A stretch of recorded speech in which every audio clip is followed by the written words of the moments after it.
এটাকে আরো বাড়িয়ে দিতে, এটাকে ছড়িয়ে দিতে বন বিভাগ এই বৃক্ষ মেলাটার আয়োজন করে এবং নগরবাসী অনেকেই বলতে শোনা যায় যে আমরা এই বৃক্ষ মেলায় যাচ্ছি, যাব, একটা আয়োজনের মধ্যে থাকি।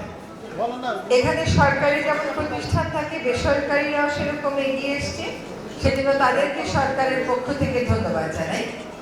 আজকে বাচ্চাদেরকে জিজ্ঞেস করছিলাম যে যারা গাছ চেনায় পুরস্কার পেয়েছে, সেন্ট জোসেফ স্কুলে পড়ে গাছ এত কেমন করেছিল। ঢাকা শহরে তো গাছ সে অর্থে বলতে নেই, বিশেষ করে আমরা যারা এই প্রজন্ম, আমরা যেই ঢাকা দেখেছি সে ঢাকা তোরা দেখে। আমাদের ছোটবেলা ধানমন্ডি, বনানী, মোহাম্মদপুর, গুলশান এসব জায়গাতে বাগানের পুরস্কার হতো। আমাদের মারা প্রথম বা দ্বিতীয় বা তৃতীয় হতেন, কারো মা দ্বিতীয় হলে যে প্রথম হতো তার সাথে বেশ কয়েকদিন কথা বলতাম না, এরকমও হতো।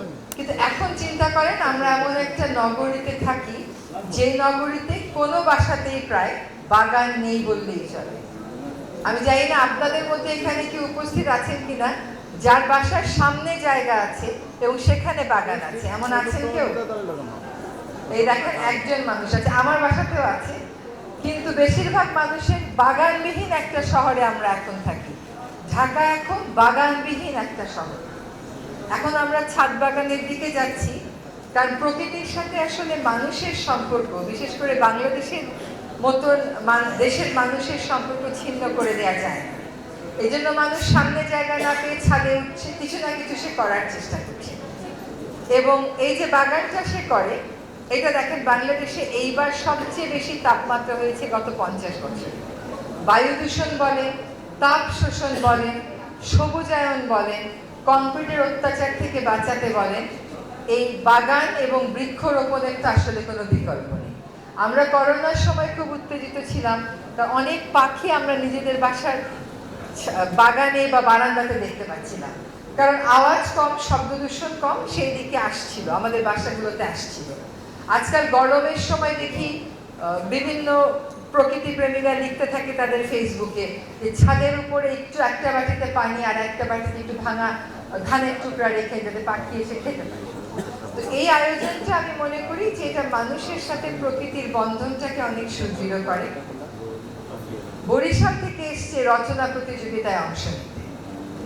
আমাদের বন বিভাগের এই জিনিসটা আমার মনে হয় আত্মায় ধারণ করা উচিত যে বাংলাদেশের মানুষ বন বিভাগকে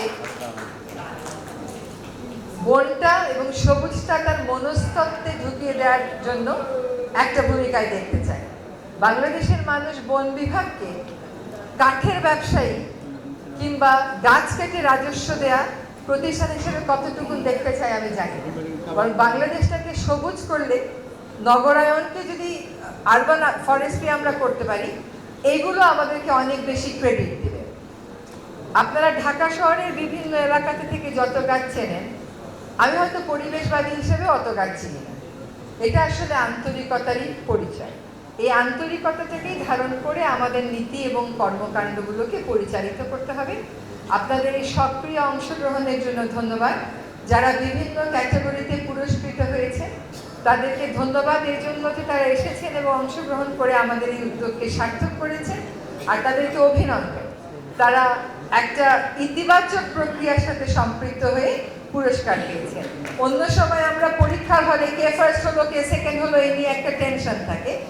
এইখানে যারা অংশগ্রহণ করেছে তারা সত্যিকার অর্থেই প্রকৃতিকে ভালোবাসে এবং তাদের মনোজগৎটা আমার কাছে মনে হয় অন্য অনেকের মনোজগতের চাইতে ভিন্ন।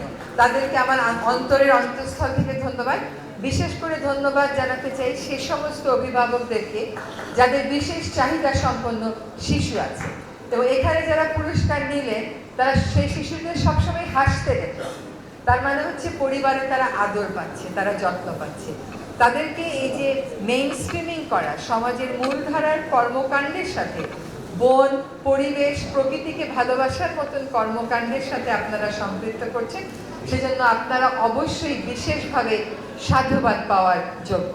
বন বিভাগ করে কিনা আমি জানি না, কিন্তু আপনাদের রচনাগুলো আপনাদের চিত্র অঙ্কনগুলো এগুলো যদি আমরা একটার সাথে একটু কম্পাইল করে দিতে পারি, তাহলে এটা যারা এখানে অংশগ্রহণ করেছে তাদের সারা জীবনের জন্য একটা স্মৃতি হয়ে যাবে। আমাদের সাথে এই আয়োজনে অংশগ্রহণ করার জন্য আপনাদেরকে সকলকে ধন্যবাদ। আমি দেখলাম শেষ ক্যাটাগরিতে আমরা আমাদের নিজেদের লোককেও পুরস্কার দিয়েছি, সেটা দেওয়া উচিত, কারণ বাংলাদেশে সরকারি কাজ যারা করে তারা আসলে সাংঘাতিক স্ট্রেসফুল অবস্থায় কাজ করে, তো তাদেরকে পুরস্কার দিয়েছে। আশা করি বন গাছ এগুলো রক্ষায় তারা অনেক বেশি মনোযোগী হবে। ধন্যবাদ সকলকে।